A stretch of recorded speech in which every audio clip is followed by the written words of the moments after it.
Então, chegamos no final do livro de Atos, né? Atos, abrem lá suas Bíblias em Atos 28.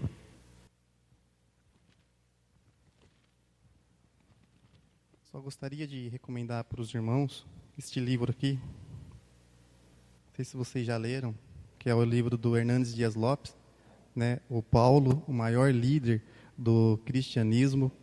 É um livro, né, fácil de fácil leitura. O Hernandes Dias Lopes usa uma linguagem simples, não usa termos ali teológicos, então um livro de fácil entendimento, né? Eu recomendo para os irmãos. Ele tira daqui da vida de Paulo ensinamentos para as nossas vidas. Então, o livro de Atos, chegamos ali no capítulo 28, né? A gente acompanhou o livro desde o primeiro capítulo, a gente viu ali no início do capítulo, no início do livro de Atos, né? Lucas, é ele quem relata a história ali dos Atos. Ele escreve, o tipo de uma carta que ele escreve para Teófilo, e ele fala: olha, eu escrevi a primeira carta, que é o Evangelho, a fim de relatar os ensinos, né, e as palavras ditas por Jesus. E aqui, esse segundo livro, ele relata o início da história da igreja. E ele começa ali relatando Pedro se levantando diante ali dos irmãos, diante ali dos apóstolos, e pregando ali a mensagem, assumindo a sua autoridade apostólica diante da igreja. Depois ele relata ali as mensagens, as pregações de Pedro, né? Depois ele continua, ele comenta ali as pregações, a pregação de Estevão, ou a conversão de Saulo, né? As viagens missionárias do apóstolo Paulo, e ele começa a narrar toda a história do início da igreja. A gente via ali em Pentecoste a igreja sendo, né, inaugurada.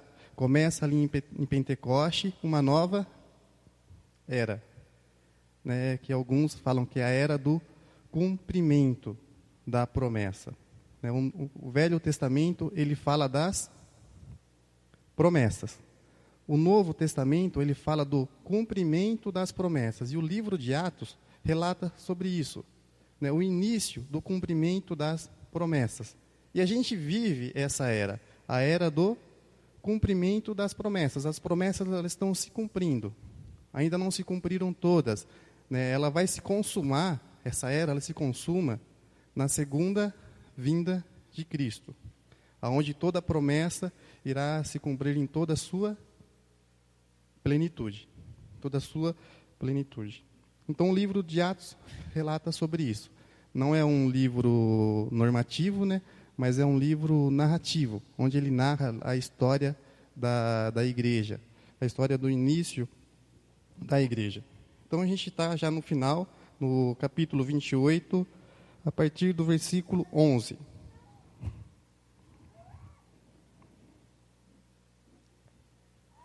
Passado 3 meses, embarcamos num navio que tinha passado o inverno na ilha. Era um navio alexandrino, que tinha por emblema os deuses gêmeos, Castor e Pólux. Aportando em Siracusa, ficamos ali 3 dias. Dali partimos e chegamos a Régio. No dia seguinte, soprando o vento sul, prosseguimos, chegando a Puteoli, no segundo dia. Ali encontramos alguns irmãos que nos convidaram a passar uma semana com eles. E depois fomos para Roma. Os irmãos dali tinham ouvido falar que estávamos chegando e vieram até a praça de Apio e as 3 vendas para nos encontrar. Vendo-os, Paulo deu graças a Deus e sentiu-se encorajado. Quando chegamos a Roma, Paulo recebeu permissão para morar por conta própria, sob a custódia de um soldado. Eu gostaria de enfatizar aqui o versículo 15, o final do versículo 15, que fala: vendo-os, Paulo deu graças a Deus. Eu pensando nesse encontro de Paulo ali com os irmãos, e quando ele vê os irmãos de Roma, ele fala: puxa, graças a Deus, né? Aquele graças a Deus de alívio, né? Você já chegou em casa depois de uma viagem cansativa, você se perde no meio da viagem, né? E quando você consegue se encontrar ali, você fala, puxa, graças a Deus, né? Eu lembro quando a gente foi agora para a praia, né? Eu me perco todas as vezes que eu vou viajar, até com o GPS. Eu duvido do GPS, vou para o caminho errado e me perco. Né? Voltando da praia, eu me perdi em meio de São Paulo, 8 horas da noite. Né? No desespero, né? A Neuza, vamos morrer. Né? Vamos parar na favela. A gente tinha acabado de assistir uma reportagem na televisão de uma mulher que morreu, que se perdeu no Rio de Janeiro e morreu. Né? E aquilo lá ficou na cabeça, falou, vamos morrer agora. Eu falei, puxa, agora eu estou enrolado. Mas a hora que a gente caiu na Bandeirantes, eu falei, puxa, aqui eu estou em casa, né? Eu já dá aquele alívio, graças a Deus. E a hora que a gente chega em casa, põe um carro na garagem, graças a Deus. Eu imagino que esse graças a Deus do Paulo foi mais ou menos esse graças a Deus de alívio. Porque vocês viram o sacrifício que foi Paulo chegar até Roma. A gente viu que mais ou menos uns 3 anos antes disso acontecer, Paulo, ele escreve as suas cartas aos romanos, ele fala, olha, eu desejo, né, estar com vocês. Eu quero estar aí com vocês. Paulo, ele não conhecia os irmãos de Roma. Paulo, ele não era um dos fundadores da igreja de Roma. A gente não sabe quem que fundou, quem que pregou o evangelho ali em Roma. Provavelmente foram alguns judeus que se converteram ali em Pentecostes e levaram esse evangelho ali para Roma, que eram moradores ali de Roma. E Paulo ele falava, olha, visto que há muitos anos anseio em vê-los. Ele comenta ali com eles, olha, eu quero estar aí com vocês, eu quero vê-los, quero partilhar da palavra de Deus com vocês. E quando ele está saindo de Éfeso, ele fala, olha, eu vou para Jerusalém, mas depois de Jerusalém, é necessário também que eu vá visitar Roma. Então, Paulo tinha esse desejo de ir para Roma, ele queria estar ali com os irmãos em Roma. Ele sai de Éfeso, vai para Jerusalém, e a ideia dele era chegar em Jerusalém, depois de Jerusalém ir para Roma. Mas quando ele chega ali em Jerusalém, o que acontece? Há a perseguição dos judeus contra Paulo. Os judeus tentam matar Paulo. Paulo, ele é preso, é levado para Cesareia e fica preso ali no palácio de Félix. E ali ele faz toda a sua defesa perante Félix, mas Félix, até para evitar um conflito com os judeus, deixa Paulo ali preso durante 2 anos. Durante 2 anos, Paulo fica preso ali no palácio de Félix. Olha só, se ele fala, já há anos eu desejava ir ver vocês, né, agora são mais 2 anos, provavelmente fazia 5 anos que Paulo estava ensaiando ir para Roma, mas nunca dava certo. Aí Félix, ele é transferido, vem para o lugar de Félix o governador Festo, que reabre ali o caso de Paulo, e Festo também, para agradar ali o povo judeu, fala, olha Paulo, a gente vai mandar você para Jerusalém, e ali você vai ter ali o seu julgamento. E Paulo fala, opa, para Jerusalém eu não vou. O que Paulo faz? Ele apela para César. Ele fala, puxa, eu quero ir para Roma mesmo, então se eu vou para Roma, César vai pagar a minha viagem ainda. Então ele vai lá, apelou para César, né, e teve a sua viagem ainda bancada por César para ir para Roma. Festo olha para Paulo e fala, olha, para César, você quer ir? Para César, irá. Junta ali mais alguns presos que iriam, e eles pegam um navio, diz ali no início do capítulo 27, um navio de Admítio. E eles vão nesse navio, viagem no começo tranquila, tudo sossegado, param em outro porto, daquele porto ali eles pegam outro navio, alexandrino, e partem para Roma. O que acontece nessa viagem? Naufrágio, tempestade. Eles passam por uma tempestade. Diz ali que eles ficam 14 dias em trevas, 14 dias no escuro e 14 dias sem comer. Paulo passa ali por momentos difíceis e toda a tripulação daquele navio. Alguns historiadores falam que essa é a única narrativa que conta a história de um navio antigo. Nem na história secular você vê uma narrativa tão precisa de um naufrágio daqueles momentos antigos. E quem conhece a marinha, né, alguns historiadores falam que Lucas, ele não era um marinheiro. Então, ele narra numa perspectiva de um não marinheiro. Porque se ele fosse um marinheiro, ele tinha usado ali termos técnicos, e ele não usa. Então, essa é a única narrativa de uma embarcação antiga, de um navio antigo, né, narrado ali. E Lucas narra que eles ficaram ali 14 dias em trevas, e vento forte, tempestade, tempestade, tempestade. Né? Passaram 14 dias, o que acontece com o navio? Né, ele nem afunda, né, ele se quebra inteirinho. Fala ali que o navio ele se quebra por inteiro. Eles tentam amarrar o navio, mas não conseguem. O navio se quebra por inteiro. Mas o dia clareia, o sol aparece e eles veem lá de longe uma ilha. Aí um soldado romano tem uma ideia, olha, o navio afundou, os presos vão fugir.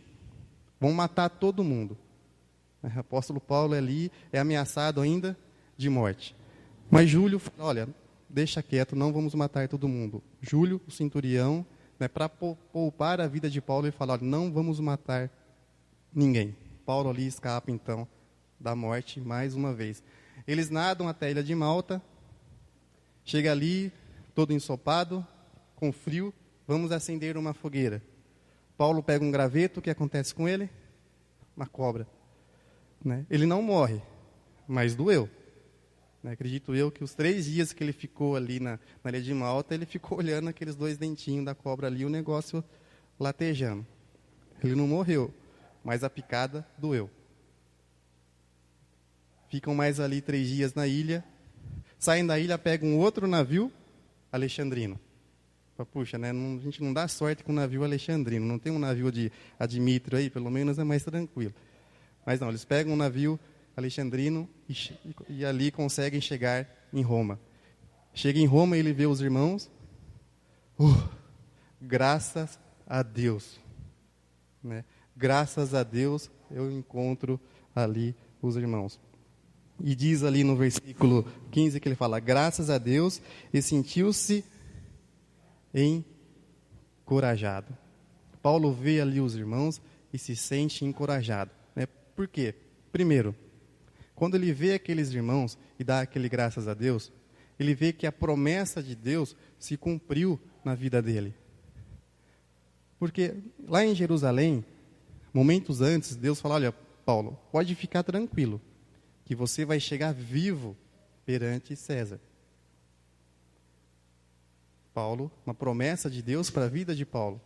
Depois, no meio da tempestade, no meio de toda aquela confusão, um anjo aparece para Paulo que fala para ele, Paulo, fica tranquilo, você vai para Roma. E quando Paulo vê aqueles irmãos, ele fala, puxa, graças a Deus, a promessa de Deus se cumpriu na minha vida. E ele se sente encorajado, fala, puxa, olha, a providência, a provisão de Deus está comigo. Se eu estou vendo esses irmãos, é porque Deus, em todo esse tempo, poupou a minha vida. E aquilo deu coragem para Paulo continuar. Deu coragem para Paulo continuar o seu ministério e continuar servindo a Deus, independente das circunstâncias, independente dos momentos difíceis.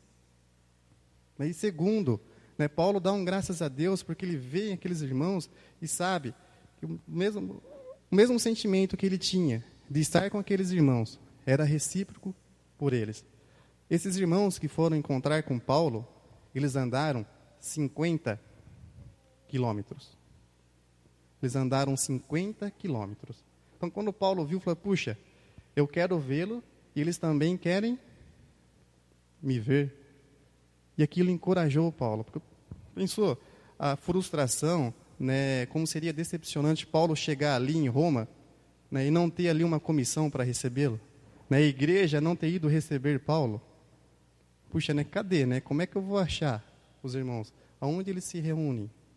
Mas não, aqueles irmãos vão de encontro a Paulo.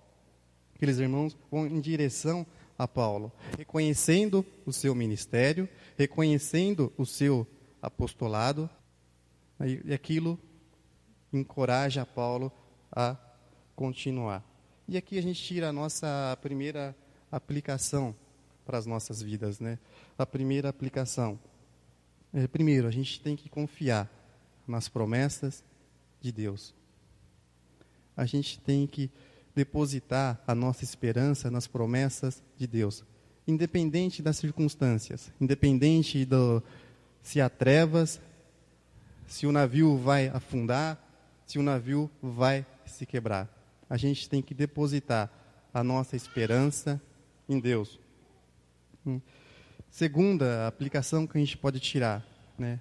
Paulo viu aqueles irmãos e sentiu-se encorajados. É a mesma coisa, é o mesmo sentimento que a gente deve sentir quando a gente vem para a igreja. Quando a gente está aqui na igreja. A gente, ao olhar para cada irmão aqui, isso tem que servir para a gente de encorajamento. Porque cada irmão aqui, né, representa, né, a promessa de Deus se cumprindo na vida de cada um. Paulo se sentiu encorajado, porque aqueles irmãos foram ali ouvir. Às vezes eu fico imaginando, né, chegar um dia de manhã aqui para dar aula e não ter ninguém. Fala, puxa, né, ou eu sou muito ruim, ou aconteceu alguma coisa, né? Como no final dos anos, todo mundo foi viajar, mas às vezes não acontece todo mundo viajar junto. Fala, puxa, ou eu sou muito ruim, ou aconteceu alguma coisa. Mas quando você chega aqui, né, tanto isso para um pastor, para um professor de escola dominical, e você vê as pessoas presentes, as pessoas querendo ouvir você falar, você se sente encorajado. Isso é encorajamento. Foi o que aconteceu com Paulo. Aqueles irmãos foram em sua direção, reconhecendo o seu ministério, reconhecendo o seu apostolado, porque queriam ouvir a pregação dele. Queriam ouvir a voz de Paulo, queriam ouvir, através dele, a voz de Deus. É um encorajamento. Então, isso que é, né, esse deve ser o mesmo sentimento em nós, quando a gente vem para a igreja de manhã, né, de olharmos para cada irmão, né, e sairmos daqui encorajados, de olharmos para cada um, falar, olha, né, a promessa de Deus se cumpre na minha vida e se cumpre na vida deste irmão. Porque às vezes não sentimos que essa promessa está se cumprindo. Chegamos aqui desanimados, chegamos aqui tristes. Mas às vezes olhamos por um irmão que naquele dia ele está melhor, que naquele dia ele está mais animado que a gente. A gente fala, olha só, a promessa de Deus se cumprindo na vida dele e também se cumpre na minha vida. Então essa é as duas aplicações que eu queria tirar desse texto, né? O graças a Deus de Paulo, né? Puxa, estou vendo os irmãos de Roma, graças a Deus, né? Vim para a igreja de manhã, cheguei à igreja de manhã, porque o estarmos aqui não é mérito nosso, não é mérito nosso, mas a gente veio, graças a Deus. Continuando ali o capítulo, a gente vê que Paulo, no versículo 16, Paulo, ele chega em Roma e recebe a permissão para morar por conta própria, mas sob a custódia de um soldado. Então, Paulo chega em Roma, ele ainda é um prisioneiro, mas ele não vai para o palácio, não vai para uma cadeia. Ele recebe a permissão para alugar uma casa, né, morar, né, ali nessa casa, pagar o aluguel, mas ali ele deveria ficar junto com um soldado romano. Então, essa seria a prisão de Paulo ali em Roma. E quando Paulo chega em Roma, né, qual é a primeira coisa que ele faz? Prega. Né? A primeira coisa que Paulo faz em todas as cidades quando ele chega, prega. Né? Prega a palavra, testemunha, proclama, anuncia a palavra de Deus. E aqui a gente vê, primeiro, Paulo, ele prega a palavra, ou testemunha, ou proclama, né, para os guardas romanos.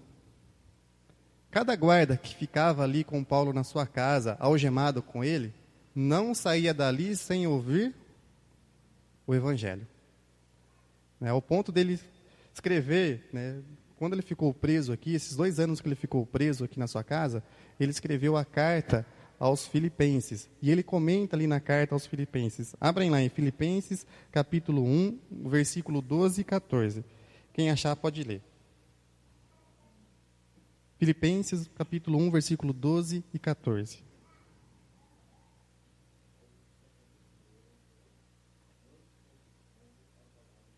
Isso.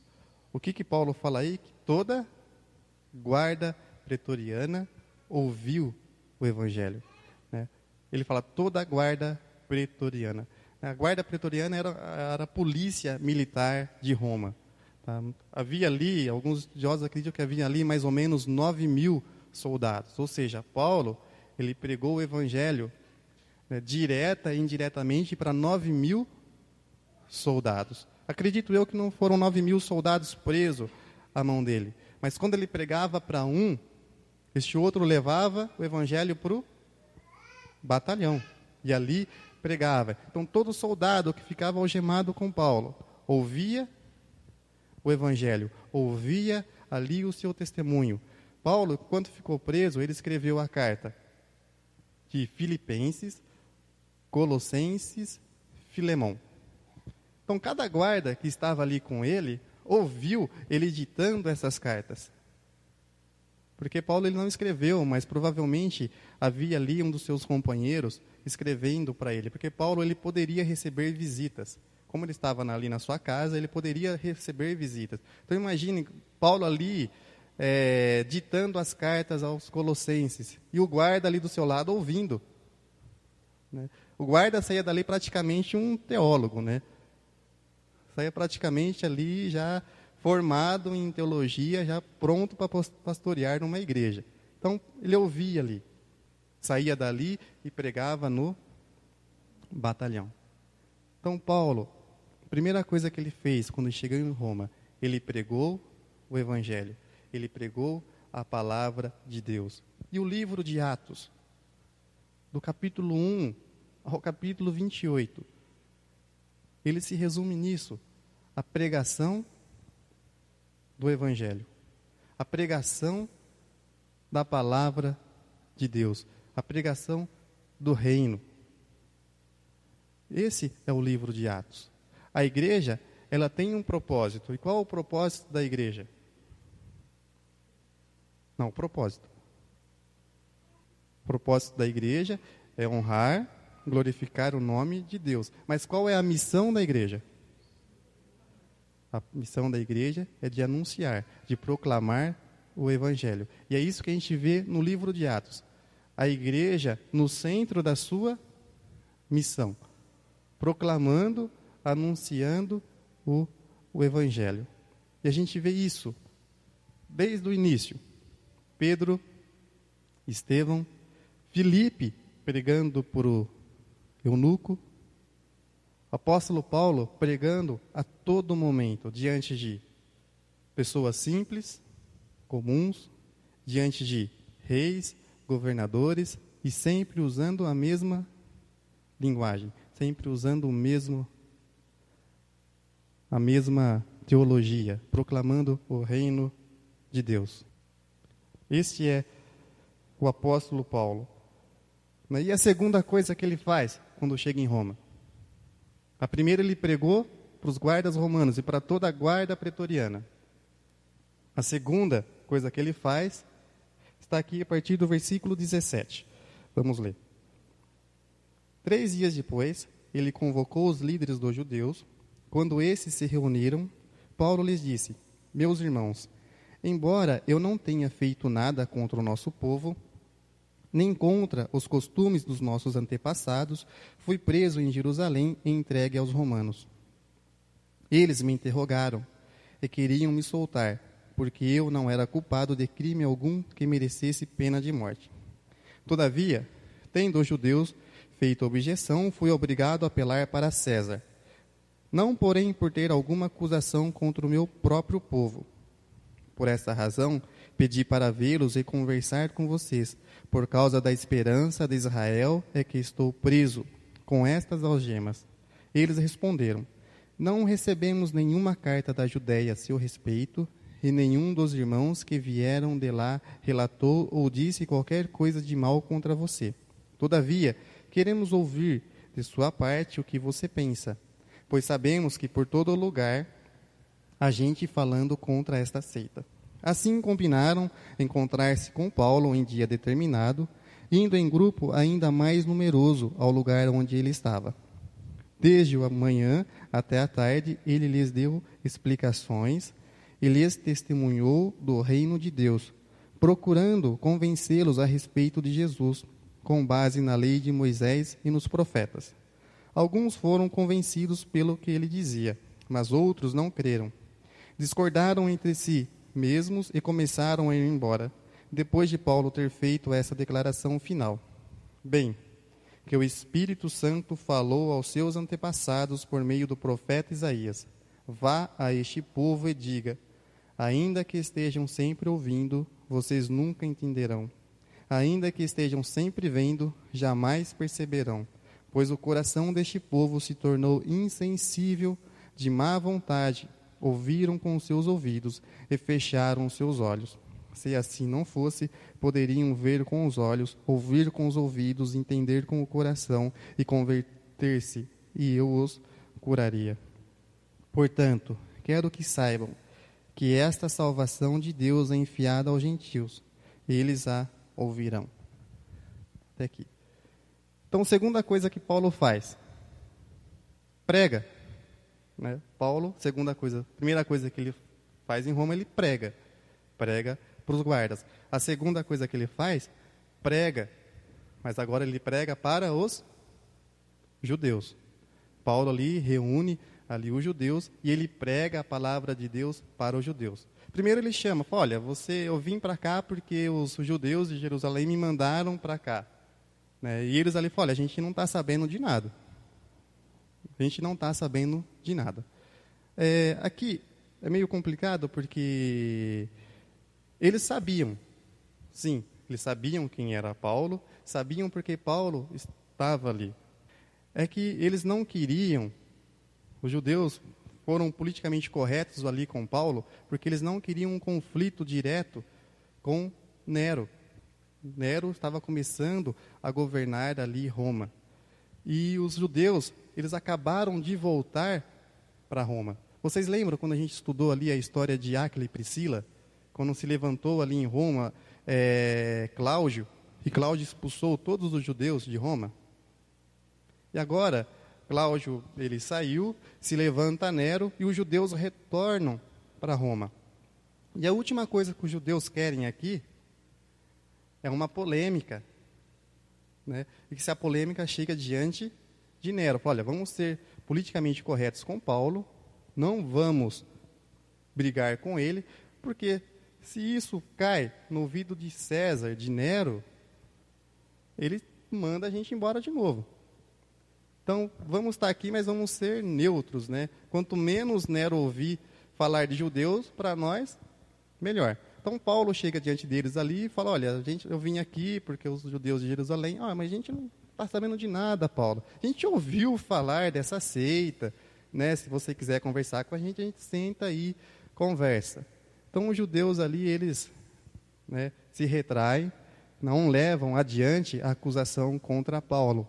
Por quê? Porque agora eles começam a se preocupar com os seus próprios problemas. Começam a se preocupar ali com os seus próprios problemas, porque Nero se levanta e Nero começa ali uma perseguição contra os judeus e contra os cristãos. Os cristãos, primeiro, eles são perseguidos pelos judeus. Depois, eles têm uma grande perseguição que vem de Nero. E Nero persegue ali os cristãos e também os judeus. Então, por isso que os judeus ali se retraem. Falam, olha, Paulo, deixa quieto isso aí, não vamos levar isso adiante. Eles nem comparecem depois ali ao tribunal para o julgamento de Paulo. Depois a gente vê que Paulo fica 2 anos preso e ele é solto. Porque os judeus nem correm mais atrás. E a gente vê aqui que ele vai atrás dos judeus, se reúne para conversar e começa a pregar ali o evangelho para os judeus. E ali no versículo 20, ele fala, olha, por esta razão perdi para vê-los e conversar com vocês. Por causa da esperança de Israel, é que estou preso com estas algemas. A esperança de Israel. Quem era a esperança de Israel? Para um fariseu, a esperança de Israel era o Messias. era o Messias. Por isso que ele fala, olha, a esperança, estou algemado por causa da esperança de Israel. Sou algemado por causa de Jesus. Ele fala, e a esperança de Israel é o Messias, esse Messias é Cristo. Ele fala, esperança de Israel.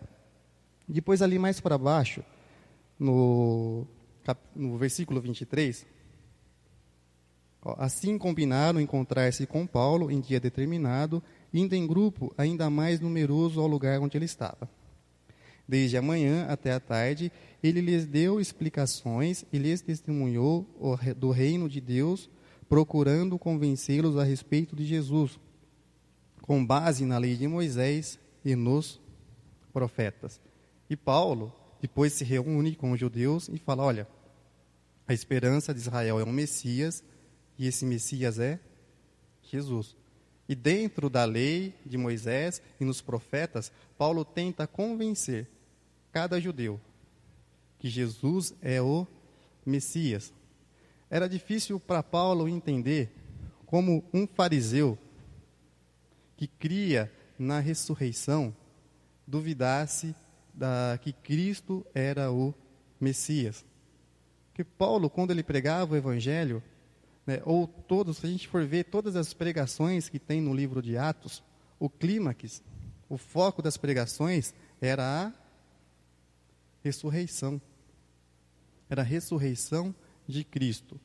Esse era o clímax, era o foco. Por quê? Como eles estavam pregando para os judeus, pregando para os fariseus, e os fariseus acreditavam na ressurreição, e eles acreditavam que o Messias ia acontecer algo parecido com o Messias, que o Messias ia morrer e ia ressuscitar. Então eles usavam bem isso, olha, Cristo morreu, Jesus morreu, e ele ressuscitou ao terceiro dia. Então ele é o Messias. Então eles focavam a ressurreição. E Paulo não entendia por que eles duvidavam. E por que quando Cristo ressuscitou, eles inventaram uma história de que os discípulos tinham roubado o corpo de Cristo. Então era difícil para Paulo, como um fariseu, que também cria na ressurreição, e baseava toda a sua teologia em cima dos seus ensinamentos de fariseu. Era para ele complicado. E a gente vê que todas as pregações feitas em Atos, o foco era a ressurreição de Jesus. Abrem lá em Atos 1 e 22. Só Atos 1 e 22. Quem achar pode ler.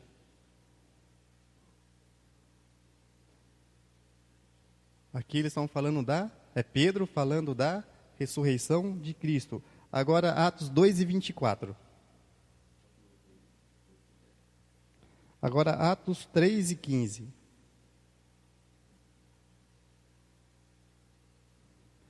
Olha só.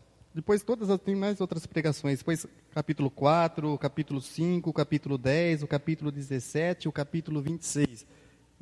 Onde tem pregações ali em Atos. O foco é a ressurreição de Cristo. O clímax é a ressurreição de Cristo. E Paulo enfatiza isso por causa dos judeus, dos fariseus. Porque lá em Isaías, quando Isaías fala que o servo sofredor, e tem o texto de Isaías 53, abrem lá, Isaías 53, versículo 10 e 12. Quem achar pode ler. Esse texto ele é interpretado pelos fariseus como a ressurreição dos Messias. Os próprios teólogos judaicos eles interpretam isso. Isaías 53, versículo 10 e o 12. Quem achar pode ler. Isso. Esse texto ele é interpretado pelos próprios fariseus, pelos próprios teólogos judaicos, de que o Messias iria sofrer, iria morrer, mas ele iria ressuscitar, porque fala que o Messias ele ia sofrer, ia ser morto, mas ele iria ver a sua prole, ele iria ver os seus frutos. Como é que alguém morto vê os seus frutos? Então os fariseus acreditavam que aqui iria acontecer a ressurreição, diferente dos saduceus. Mas os fariseus acreditavam. Então era isso que os apóstolos eles focavam, a ressurreição de Cristo. Nem tanto a morte, eles falavam da morte, mas que Cristo ressuscitou. E Paulo ele não entendia por que isso era difícil entrar na mente dos fariseus na mente dos judeus. Que Jesus Cristo é a esperança de Israel. É o Messias que Israel tanto esperava, tanto almejava. E ali, Paulo, ele mostra, dentro da lei de Moisés, até os profetas, que Jesus é o Cristo, que Jesus é o Messias. O que acontece ali? Os judeus, alguns se convertem, alguns duvidam, outros não. E há uma discussão entre eles ali, eles se levantam, mas antes deles se levantarem, Paulo fala para ele, olha, como disse o Espírito Santo no passado.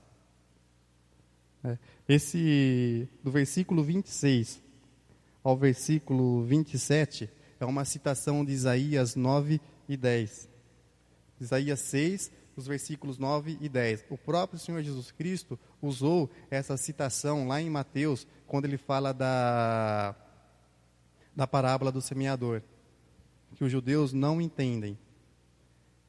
Depois João cita também este mesmo versículo, e agora Paulo cita esse versículo aqui diante dos judeus. E Paulo já havia citado esses versículos lá na sua carta também para os próprios romanos. E falar, este povo, ainda que esteja sempre ouvindo, vocês nunca entenderão. Ainda que esteja sempre vendo, jamais perceberão.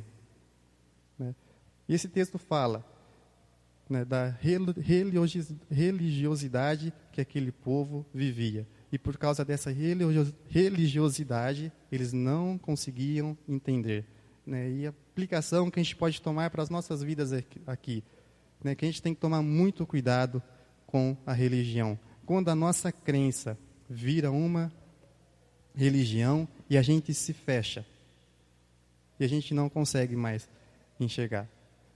O meu medo é esse, começar a viver uma religião, onde tudo é errado, tudo está fora e somente eu sou o certo, somente eu sou o correto. Aqueles judeus, foi difícil para eles reconhecer Cristo como Messias, porque eles estavam presos na sua religião, eles estavam presos ali no seu casulo. Então a gente tem que tomar muito cuidado, para não começarmos a viver uma religião e cair no mesmo erro desses homens.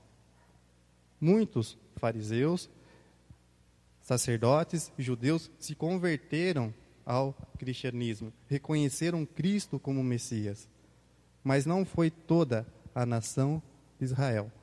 Foram apenas alguns ali, não foi toda a nação de Israel que se converteu. E Paulo fala, portanto, quero que saibam, versículo 28, que esta salvação de Deus é enviada agora aos gentios. E Paulo agora começa a pregar para os gentios.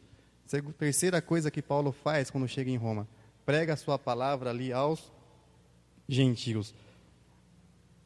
E ele leva a palavra de Deus agora para os gentios, para aquelas pessoas que não fazem parte da comunidade de Israel. E ele começa a pregar ali o evangelho. Versículo 29 agora. Depois que ele disse isso, os judeus se retiraram discutindo intensamente entre si.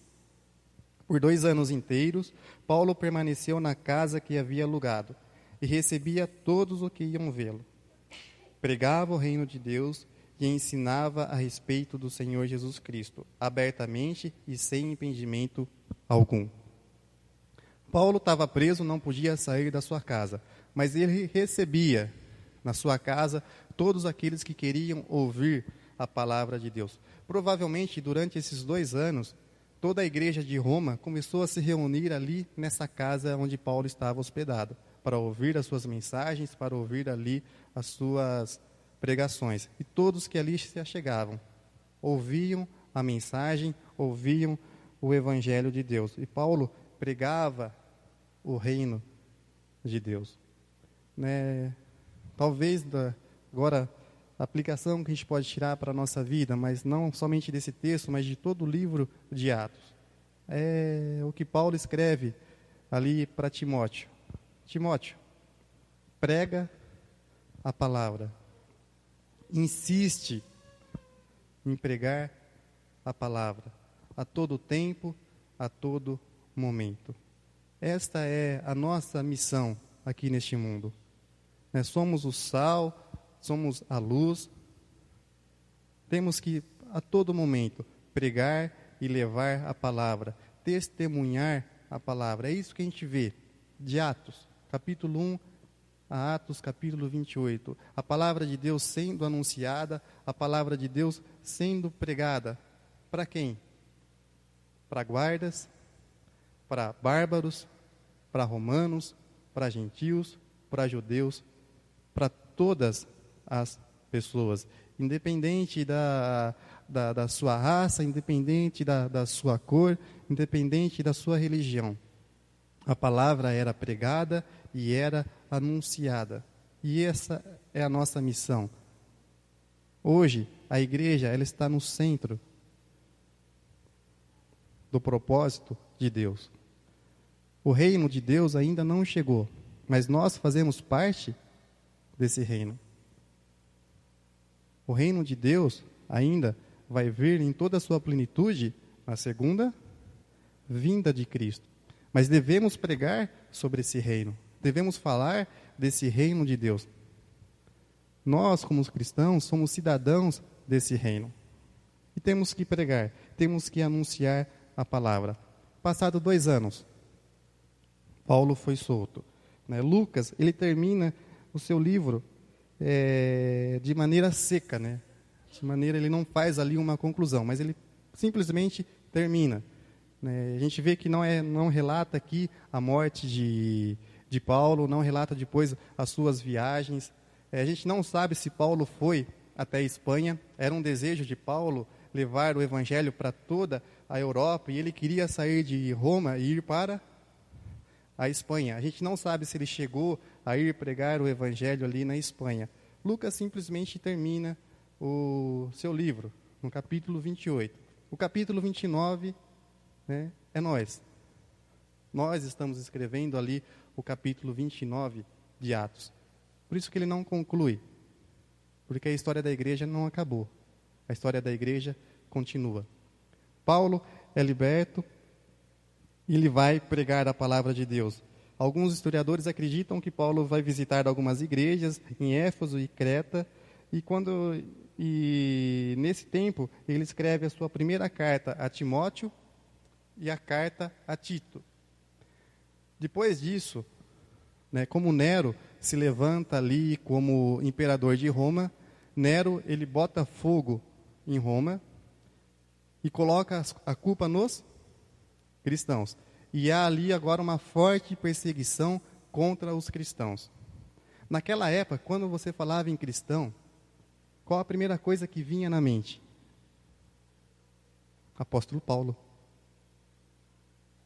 Quando você fala, olha, ali há uma seita do caminho, ali há uma seita do cristão. Quem é o líder dessa seita? Paulo. Então, houve ali grande perseguição por parte de Nero a Paulo. Paulo é solto, depois Paulo é preso novamente, mas agora ele não é preso em uma casa, ele vai para uma masmorra romana. Ele vai preso em uma masmorra romana. E dizem que de uma masmorra romana, ou você sai dali morto, ou para morrer. Era um lugar que ficava dentro de um porão, úmido, sujeito a todo tipo de doença, ou você saía dali morto, ou saía dali para morrer. E Paulo, infelizmente, sai dali para morrer.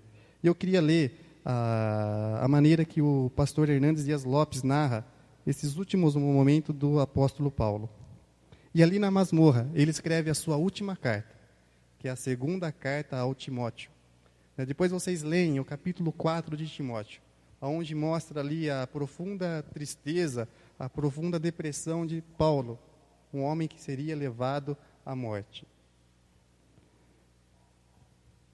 E o pastor Hernandes fala assim: posso imaginar a cena. O carrasco recebe um pedaço de couro com o nome de um prisioneiro, munido de uma tocha de fogo e com um pesado molho de chaves. Atravessa longos corredores escuros e gelados. abre uma pesada porta de ferro e grita com voz cavernosa: prisioneiro Paulo, prisioneiro Paulo. Do fundo da cela, o velho apóstolo, que trazia as marcas de Cristo no corpo e uma paz transcendente na alma, responde com firmeza: sou eu, estou aqui. Paulo é acorrentado e sai da masmorra, atravessando o corredor da morte. Depois de uma longa caminhada, chegam ao lugar do patíbulo. Antes de colocar a cabeça de Paulo num tosco cepo de madeira para decepá-la com a guilhotina romana, o capataz da morte lhe dá a chance de proferir suas últimas palavras, esperando que o velho prisioneiro soltasse algum gemido de dor ou algum grito de revolta ou desespero. Paulo, de forma imperturbável, com alegria na alma, ergue ao céu sua última doxologia. A ele, o Senhor Jesus Cristo, glória pelos séculos dos séculos. Amém. A guilhotina afiada, impiedosa e implacável faz tombar na terra esse príncipe de Deus. Cabeça para um lado, corpo para o outro. Morre ali o apóstolo Paulo. Se cala ali o maior líder do cristianismo. Morre ali Paulo. Mas a sua mensagem ainda continua. Suas palavras estão ainda escritas aqui neste livro. As suas cartas ainda servem para nós de doutrina e encorajamento.